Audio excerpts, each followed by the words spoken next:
para maging katulong yung nakatira, yung pagtitirahin dito. So, ayan, ito po yung kanilang kusina. Sabay din po sila kumakain. Maliit lang. Hindi ginagawang katulong o wala po yung mga woman na ganun, wala po. Kung ginawang katulong si Madeline, eh sana ano na siya ngayon, professional lang maglinis. Feels like love. Cupid made a shot straight into my heart. Now I'm falling fast and my world's expanding. Feels like love. Even though we're kind of nervous, together we'll be strong. I don't know for sure all I know. Good morning guys. Kasama natin si bisita namin ngayon si Sir Paul. Ayan si Sir Paul. Oh. Dito may gilulat. Good morning po. Good morning Sir Paul, idol.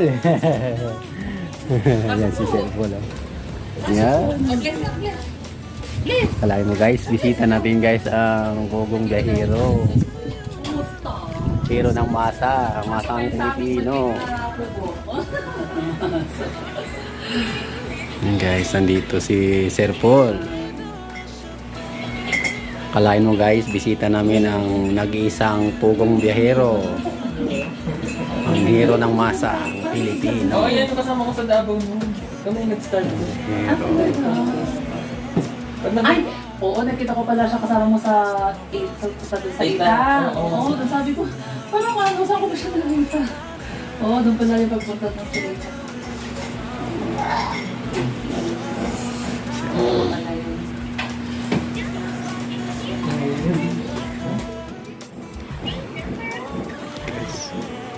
Sir Paul.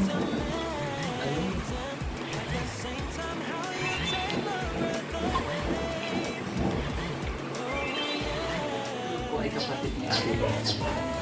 So nakita niyo na siya doon sa mga vlog ko nung pupunta sila sa December.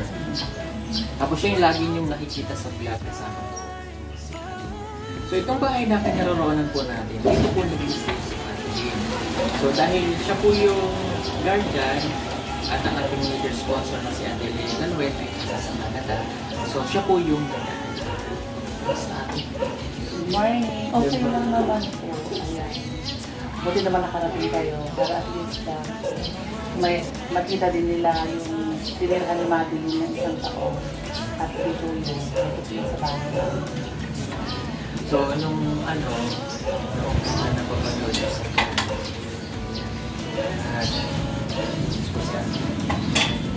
Pwede mo kasi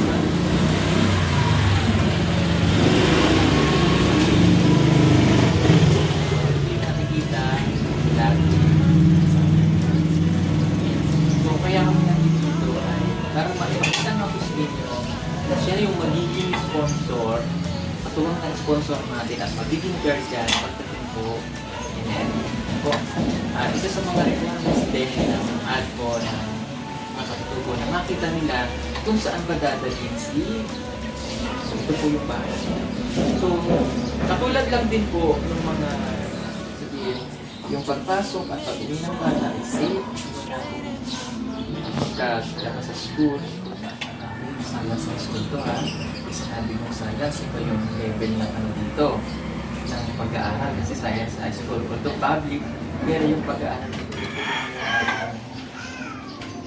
mga public school.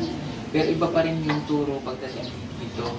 At yung pagtuturo ng bata doon.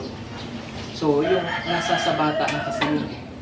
Kahit same yan ang curriculum, yung bata doon, yung environment. Pero hindi naman po natin dinadjudge yung ano. Yung environment, at saka yun nga, yung pag walang pagkain, hindi napapasok, at walang baon, at hindi na naisasapit yung mga project. Okay. So, ano po yung gusto nyo sabihin kayo? kay Nel, syempre excited na rin kami, lalo na si Jane, sobrang excited na yan. Kasi nung nakaraan, sinabi ko Butters to yung dadating. Halos para, mayat-maya tinatanong, ano ba sabi mo, bukas sa dadating si Nel. Sabi mo, sabi ko, wait lang kasi matapos yung kanyang papel. So, ayan, excited na kami makita si Neri at sana Neri pagdating mo dito ay makayanan mo yung homesick sa Doon syempre sa gabay din namin at saka sa tulong din ni Lord na tumitingin sa atin sa ginagawa natin sa araw-araw. Sana ay sa pag-stay mo sa amin ay makamit mo yung pangarap mo at matulungan mo yung pamilya. And ako naman, nakita ko kay Mary kasi nung nasa sa apartments ako doon sa Davao, pagising namin, nag-work siya. Pagising sa umaga, hindi mo na siya sasabihin na yun po kasi yung observation namin. So every time na may dadalhin kami sa dito at may nakasama kaming katutubo, pag umaga nag-observe kami, very observant yung ano mo. Tapos tinitingin ko kami yung ginagawa niya. Nagulat mo na nag-awalis. Tapos nagtatanong siya, ano po yung gagawin ko? Kasi hindi ko po alam paano po gumamit nito. Yun nga, yun yung gusto ko sa kanya. Tinatanong niya paano po gumamit ng rice cooker, paano po magbukas ng ref, paano po gumamit nito kasi nakita niya yung oven toaster, ano po yung pinipindot. Tapos napaka niya, yung innocent na tanong niya pero may dating na kaya niya tinatanong kasi gusto niya malaman. Pati yung pagbubukas ng shower, o pagka-flash ng sila,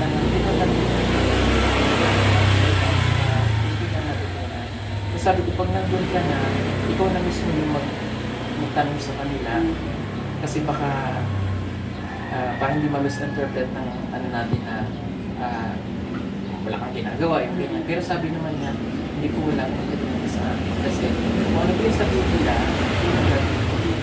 magulat ka na lang dyan, siya na yung nagpupusa na nagpilipit ng kanina, siya na yung magdadala ng hugasin niya kasi yun yung alam niyang gawin. Kasi pinalaki ko ng nanay at tatay niya na gano'n. Tapos yung nanay at tatay niya very supportive. Very supportive na magagamit niya. Yung cellphone niya kasi pinag-iwan pa sa nanay niya. So binigyan ko siya ng bago. Nag-isip ko yung pamilya mo. Okay lang umiyak. Diba, nandito na siya. Pag nakita niyo po siya na umiiyak, hayaan niyo lang. Kasi yung emotion ng bata, hindi mapipigilan yun eh. So, hayaan nyo lang po umiyak, kasuportahan nyo lang. Kasi minsan, yung mga ganong bata, pag hindi nakakayanan, diba, iba yung nangyayari. So, kaya nandito yung mga guardian, nandito kami para suportahan sila. Pero sa tingin ko naman ay kaya ni Mary.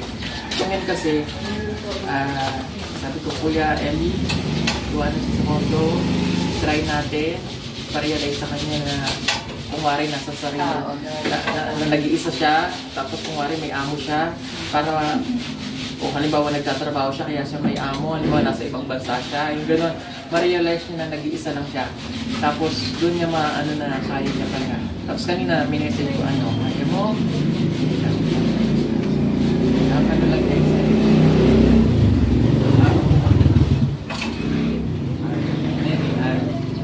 101% na you are safe and napakagaling. Okay.